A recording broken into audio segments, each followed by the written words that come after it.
sommes ravis de vous accueillir. Merci d'être présents. Nous allons démarrer cette 17e édition du colloque annuel de l'Académie du service.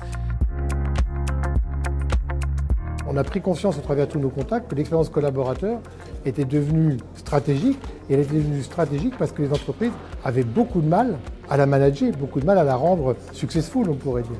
Et tout ça, ça a été corroboré aussi par tout ce qu'on entend dans la presse, avec les métiers en tension, le désengagement. Et puis alors, quand on a sorti notre baromètre en mars 2023, on s'est rendu compte que l'engagement collaborateur s'était effondré de 12 points, alors que malgré tout, beaucoup d'entreprises ont essayé de faire mieux.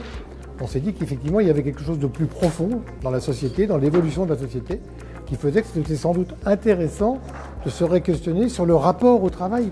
Et on voit bien quand on parle entre nous, notre rapport au travail a changé, pour nous tous. On fait un métier où la table réunit les hommes et nous, comment, en tant qu'employeur, on se doit de réunir qualitativement nos équipes dans un métier de service. Le premier prérequis, c'est vraiment de s'assurer que nos managers soient exemplaires. J'ai toujours trouvé qu'on ne valorisait pas assez les collaborateurs dans les entreprises, alors que c'est une source de performance. Et qu'il fallait montrer que la valorisation des collaborateurs était source de performance. C'est une formation collective et puis surtout on leur rappelle qu'ils font l'un des plus beaux métiers du monde. Et donc ça fait écho à la valeur travail, ça les rend fiers et ça les engage. Un certain nombre de dirigeants se disent mais on n'arrive plus à recruter, on n'arrive plus à les fidéliser. Alors c'est vrai qu'avant le Covid, déjà, la santé ou la restauration étaient déjà des secteurs qui rencontraient des difficultés de recrutement importantes. Mais c'est vrai que post-crise sanitaire, on a vu exploser les besoins de recrutement. Cette prise de conscience, pour moi, elle est salutaire parce qu'en fait, là, elle est faite un peu en période de crise.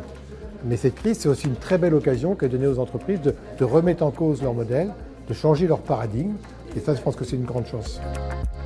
Bonjour à toutes et à tous, donc je m'appelle Daniel Ritter, j'ai la chance d'être président et cofondateur d'une société technologique qui s'appelle Better World. Le partenariat avec Better World, c'est une très belle histoire puisqu'on s'est rencontrés grâce à un client qui nous a dit mais je vous fais travailler tous les deux, vous devriez travailler ensemble.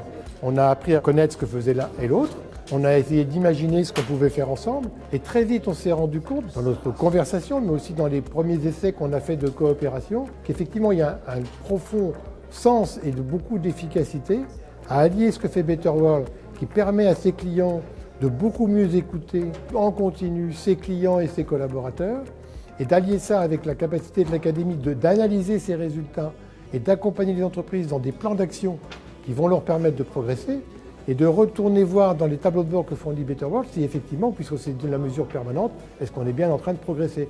Donc c'est une pleine réussite. Le bonheur au travail fait-il partie de la responsabilité du manager ?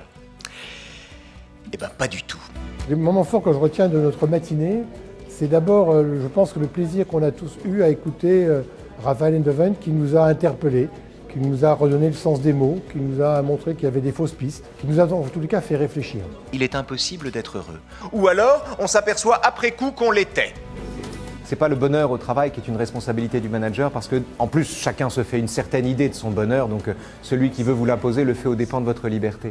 Non, c'est la responsabilisation du salarié qui, à mon avis, est de la responsabilité du manager. Et de ce point de vue, on a changé d'époque. L'horizontalisation des processus impose de travailler sur la responsabilisation du salarié plus que sur son bien-être, me semble-t-il. L'enjeu, c'est la liberté. Et c'est le bénéfice paradoxal qu'une entreprise retire de la liberté accrue des salariés. Le bonheur se vit dans nos maisons et nous, de notre côté, nous mesurons la qualité de l'expérience des résidents, de leurs proches et de nos collaborateurs avec une mesure permanente et un recueil d'avis permanent de chacune de ces parties prenantes et une analyse de verbatim facilitée par Better World, son ontologie et une intelligence artificielle. On a eu 3 grandes entreprises qui sont venues témoigner avec des parcours et des témoignages complémentaires mais néanmoins différents. Et je trouve que c'est très intéressant dans un séminaire comme ça que des entreprises viennent témoigner de leur propre expérience, de ce qu'elles ont rencontré, pourquoi elles se sont lancées là-dedans, quelles sont les difficultés qu'elles rencontrent, comment est-ce qu'elles réussissent. Et on voit bien que les 3 témoignages ont été faits avec beaucoup de sincérité. Il y a eu un partage d'expérience et je pense que ça, j'espère en tous les cas que ça a nourri et que ça va donner des idées à tous les gens qui nous ont écoutés ce matin. Donc la bonne pratique que je peux partager, c'est la mise en place de la prime mobile participative qu'on a fait il y a quelques années. Cette prime est de 150 €. Chaque collaborateur a un porte-monnaie virtuel qu'il a à disposition et il peut distribuer les 150 € donc, en une fois ou en fractionné aux collaborateurs qui souhaitent valoriser. On a une très bonne pratique chez Rool qui est l'autonomie dans les gestes commerciaux. Pourquoi c'est une bonne pratique? Ça permet vraiment de responsabiliser le collaborateur et surtout de lui permettre d'avoir un esprit entrepreneurial. La démarche a été de dire fais comme si c'était ta propre boîte. Tu as un budget geste commercial, tu l'utilises comme bon te semble quand on a besoin, avec toujours cet objectif de fidélisation et de pouvoir garder le client.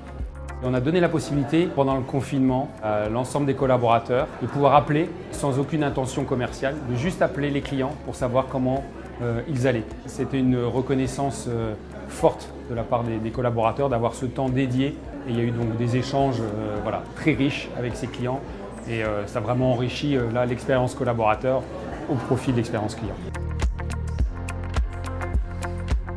Le baromètre nous a tout d'abord apporté un gage de qualité cela nous a permis d'avoir un œil expert et externe sur la vision de notre entreprise.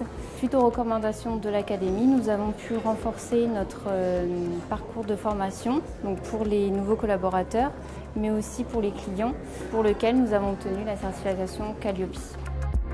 En fait, ça a été une grande fierté pour toutes les équipes de la relation client d'avoir cette reconnaissance de la part non seulement des clients qui reconnaissaient tout ce qui était fait pour eux, mais aussi et surtout de la part des autres services de l'entreprise. La relation client en fait, a parfois l'impression d'être un petit peu cachée au sein de l'entreprise.